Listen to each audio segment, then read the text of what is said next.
ilminamaakum maalumaaf bitamaa qarshumati qoodhaaf maanama zallamaa maallaqaan bitamee maaf karaan taane deema yoo beektanaa himi gaafin tootanumaa yoo beektanaa himi gaafin tootanumaa. Deebiin siinii jirtii tan mataananii manguddoon Oromoo ilma namaa waggaa dubbatan malee jaanii nuudhaan manteenya manguddooni siraa dhageeffattee ati jecha isaanii irraanuma bartaa waan ta'eef isaanii garaa isaanii malee waa takka hin beekani tana na fakkaatti aan deebiin isaanii tana na fakkaatti aan deebiin isaanii. Hayyee tana barree tan biraat dabarraa haalli yeroo ammaa kun akkam ture. Saree sarbaan qabdu mukaa yaabbattu godheen qalbiin qabdu tan dabre yaadattu tan nuufitaa turte abaashin maraatuun ammallee nu jirti ijaa hin nagartu ammallee nu jirti ijaa hin nagartu. Istoof of malagan sechuun maalisa? Abaash boskiidhaan makaanti moggaatee nurra ganna quudhaan bakka poolisee raffii muddamaati jaanii odeesse.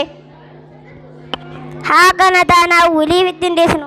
Abshir abaashiidhaaf waliin jilbiifannu. Assalaamu alaikum warahmatullahi wabarakaatu.